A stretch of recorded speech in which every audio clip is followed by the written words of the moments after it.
Hey, what's up? Eager to show off this really awesome replay of a Terran versus Zerg. I'm Terran in the top right, Zerg in the top left that I had the other day.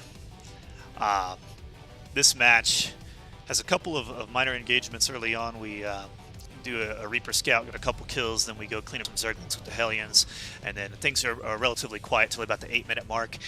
You'll see this player does really good scouting with his overseers. I actually learned a lot about scouting as Zerg from watching this player's perspective. New things for me to try when I off race.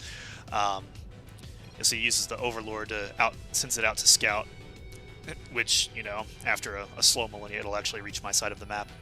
But we're just going to kind of fast forward here. You know, the openings, the first few minutes of a match are typically kind of boring. There's a lot for you to do as a player, but as a spectator, it's pretty boring. So I have a little dialogue with my opponent here, but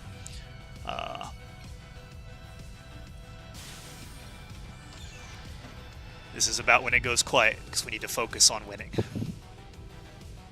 Spoiler alert, I win, but barely, and I have huge respect for this opponent, especially his scouting and his recon and his movement. It's very, very cool to watch how he's trying to play. So we send out the Reaper to scout. Now watch this. He actually takes the high ground and does that damage before I even really take control of him. I see that he stopped to engage units on the mini-map, and I'm like, hey, what's going on? Double tap my hotkey. Decide to go kill these poor defenseless Zerglings. Now that annoying Queen, he moves so damn fast on the creep. Its ranged attack is going to deny my ability to get those 2 wounded ones that I wanted. So I'm going to have to settle for 2 kills, a retreat, and an auto heal, which is a nice characteristic of the Reaper. They heal when out of combat, so you can go in and out. However, it doesn't tend to last for very long. So let's fast forward a bit. Oh yeah, something I do want to keep on for the duration of this game. Let me see. This unit's lost tab, so 62 resources. He's lost 2 units. I've lost 0. And this also shows us a bit of a ratio. It'll show you, you know, which player has lost more value in their army units or in their units in general. So I accidentally float my bases out here. Let's speed it up a little bit. That was a misclick. I was trying to set a rally point there for my units to come out to. And I actually lucked out a bit here because, watch, as soon as this factory lands, the Zerglings come in and realize that they're walled off. And they can't get in and harass my worker line. That could have lost me the game there, that one misclick. But I'm still in. We're lucky. Unlucky to have misclicked, lucky to still be in the game. So here's my plan, is to get these 4 Hellions, and then go look for Zerglings that are stationed outside of my base. He would likely station them there for a run-by. If he sees my army move out, he might want to counterattack with the Zerglings. So we're on normal game speed. My waypoints are there to my natural. And I'm just going to go scout around a little bit, see if he has a counterattack prepared, and he does. So I barbecued 5 Zerglings, 6, 7. He had 8 total. And this is the sole survivor running home to tell the others what awaits them. Dare they challenge me. Alright. It's going to be quiet for a bit. We're going to put it on fast forward. I do want to commend my opponent for his scouting. Watch this here. This is his Overseer. This was that Overlord from earlier. He morphed him into this upgraded unit. And he's going to drop what's called a Changeling. Boom, right there. It looks like a Ditto from Pokemon, and it works like one too. So it gets close enough to my army to see some of my units, and immediately he's going to transform into this Marine. If I put this on my camera, it shows me because I'm in Spectator, it shows me this bar, but normally I wouldn't see that. I would have no idea that that's a Changeling. The only way you know it's a Changeling are if it's not responding to your move commands, it's in a place where you didn't put a Marine, or it's engaging with your units and not firing on the enemy. Those are all tells that it's a Changeling. Or you select all your units and it doesn't get a selection ring underneath them, and that'll tell you too. But I had no idea this was happening. And while I'm building my army up for the real engagements of the game, he just decides to take a stroll around my base and see everything. This is his vision. He's just seeing, he's like, oh, you have this many barracks, this many factories, this many starports, this is your game plan? I'm just going to study you. And this is on his camera. He's actually, you know, making these movements. I do have it at double speed. But we're going to put it on mine. Let's look at this from my perspective. Research complete. So I did scan forward. I believe I saw some roaches there. Did I pick anything up with that scan? I forget. Let's check that.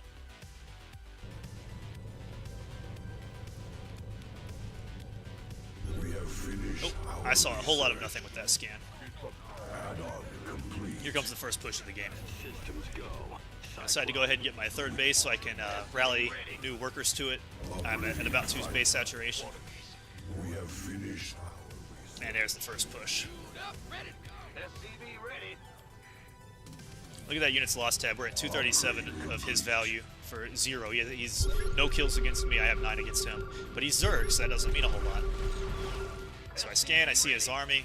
I decide to bury some mines out before I set foot on the creek before he sees that. In case he thinks he can take the engage, I'll run away and he'll get hit by the mines. My scan does see him splitting off a detachment to the high ground. I decide I'm better off to fight on the high ground where he's less likely to have creep, but I do find that he's spreading creep here too. I managed to catch him in the act and shut some down. These Cyclones are strong against the armored Roach unit, so I decide to lock on and kite them, get a couple of free easy kills. Now here's where I mess up, is he split off this flanking detachment I was unaware of. I bring in this liberator from the air and set up the zone. And I'm actually telling this small group that I had selected to target fire the hydra lists because they shoot up. And I'm trying to keep that liberator as safe as possible so we can keep getting the value. However, I do lose the engagement. You'll see that we're much more even in our distribution of lost resources. I've still technically taken more of his. But the reason that I lost that engagement was that I had all these reinforcing units, these mines and this tank that were not contributing to the fight. His whole army was there. So the units he had produced were not as split as mine. Even so, we're still evenly in the game. And I forget the hotkey to look at it, but we were mining resources at about the same rate for the entire game too. We were neck and neck. I was mining slightly more gas, and he was mining slightly more minerals, meaning he would have more combat units, and I would have more technology or upgrades available to me. But it's a very slight difference.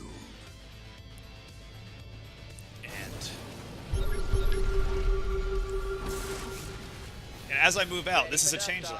This Marine here is a changeling. He's spying on this. He knows my whole army is moving, and he knows which way it's going. Which is why he was able to get in position and kill these mines and kill that liberator before they got any value. Now you'll actually see that he's ahead. He's actually taken more value of my units than I have his. So this opponent is largely playing my equal here. I get a look at him from the sensor tower. He still has a changeling on me. Liberator zone is going to make it hard for him to approach me without my siege tanks being able to hit him and give me a little bit of vision on the high ground. He can't really approach that ramp to abuse the high ground. Now he scouted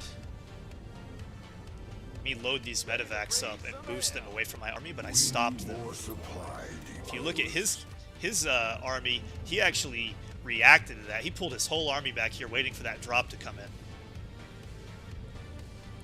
And then when it didn't come in, he's kind of like, what the hell? Well, I better go back to the mid-map so I don't get pushed, right? I had no idea that was happening. This is a bit of a blind counter on my part. But I delayed the drop. And I did manage to kill a queen, a hydralisk, 3 or 4 workers. Not that many. Honestly, I should have target fired and ignored the combat units and just killed workers. I could have gotten a lot more value there. I lost the Thor. And look at that. I'm going to rewind that. Like, putting this on my camera, this is the first time I appreciate the scale and the size of the amount of army that he's hatched. Like, look at this. That's some terrifying stuff. He completely filled my vision radius with units. I don't even know if that's all that he has. So, naturally, I'm going to scan before I move anywhere, and I do see he's splitting off to the high ground. In fact, I suspect that he's going to try and directly attack my base while I'm away from it. So I give myself high ground with the Liberator and put a siege tank here, get a couple shots. And this was his mistake, was to engage me here.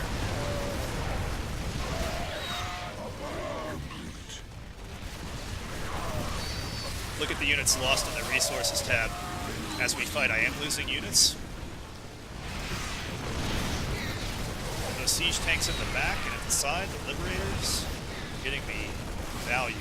He did decide to stop and snipe the tank, but my units in the back just came in and did damage. So I'm playing at about, he's playing at about 2/3 my efficiency. I'm trading favorably. And I figure once you have an advantage, you want to press that advantage. I'm bringing some SCVs for some field repairs. Try to keep my mechanical units healthy, and he engages from the high ground. This is actually a good position for him tactically, but because I have the meta back there for vision and the liberators, I can get a little bit of range on those siege tanks and actually attack back to the high ground. So while it is an unfavorable position, my siege tanks are putting in work. We're down to 2 now. But the Thors too, the Thors and the siege tanks are just putting in work. And I'm still at a hefty, healthy 133 efficiency over him. Mineral field depleted. Liberation is at hand. Go, go, go! Ready for dust off. Who wants some? Now, something I do want to make you aware of as you watch this is what's happening with this is like a tree line on most maps. It's just light pillars on this, but it functions as a tree line. Now, when he spreads these creep tumors, these are what provide the sight, the tumors themselves, not the creep. So even though you see creep here, he has no sight on this side of the line, unless he has flying units that can see it. He can see a little bit from this tumor, like barely, and you can see like this little corner here. That's why he's able to see this liberator. If he move, even as he moves these away, he's able to see the liberator. But all of my ground forces, unless he is attacking through this tree line, he can't see those. My hand is hidden from him. It's effectively hidden. So we have an engage here. He runs the roaches in, kills the tank. But I don't think he realizes I've been upgrading the armor on these boys. I have +2 armor. So the time it's taking him to kill those, they're getting plenty of kills against those roaches. They are not weak units. These are very punchy against roaches. So you see they're softened up. I see the red hit points on his units, and I decide to stem and just kill those 3 roaches. I just want the weak units. I just want to claim those, and I retreat. And this is about where I win the game. No, it's not. It's another push. Because he hatches these roaches up top and gets a nice surround against me. And I decide to use the medevacs to try and retreat. I don't want to fight while surrounded. It's very bad. And I don't even manage to evac everything. I do have the Liberator covering his pursuit, and I would be funneling him into this very narrow choke point. But again, my hand is hidden. I have this on his camera, so he can't really see what he's up against on this side of the light. Let's look at the trade. I'm still at about, I'm still at the better efficiency. I have a bigger army. Of course, he has no way of knowing that. And he just got his first super unit. This is like the equivalent of my Thor.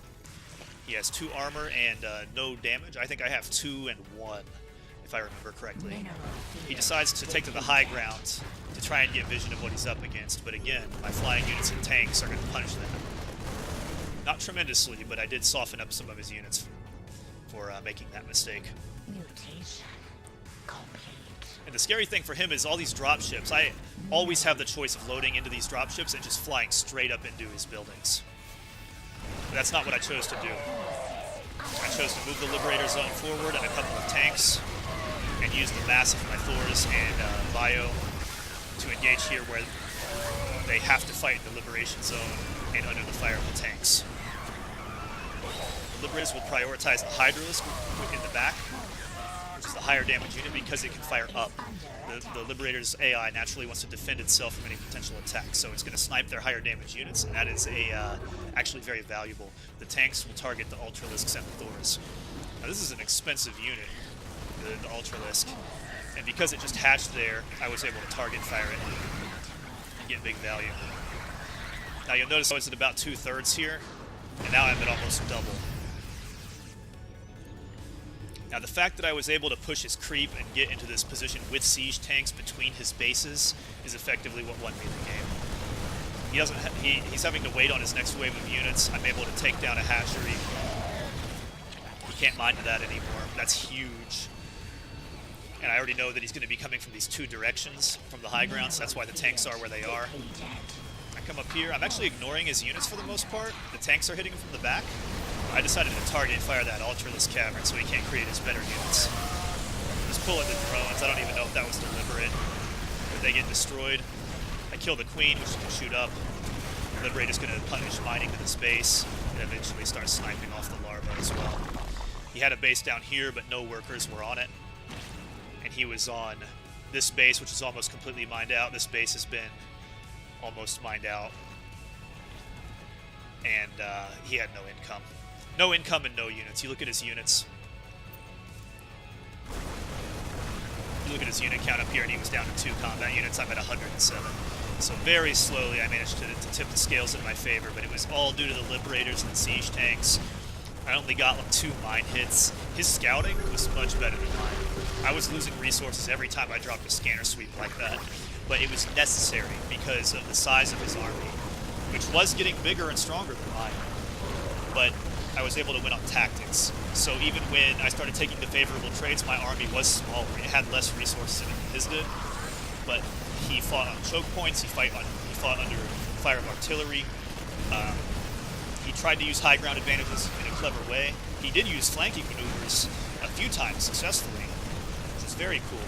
I have tremendous respect for this opponent, but again, it's like arm wrestling. It's like an intellectual arm wrestling match, and eventually one of you has to buckle. And this opponent, it took me almost 20 minutes to make happen. So GG, and look at this. Units lost 338, 29,424 resources worth of mined resources lost. And this is only up to the point that he quit out of the game. None of this victory lap stuff counts toward these totals. This was the end-game score. I had played twice as efficiently, by approximation, twice as efficiently as my opponent. A very fun match indeed. So GG.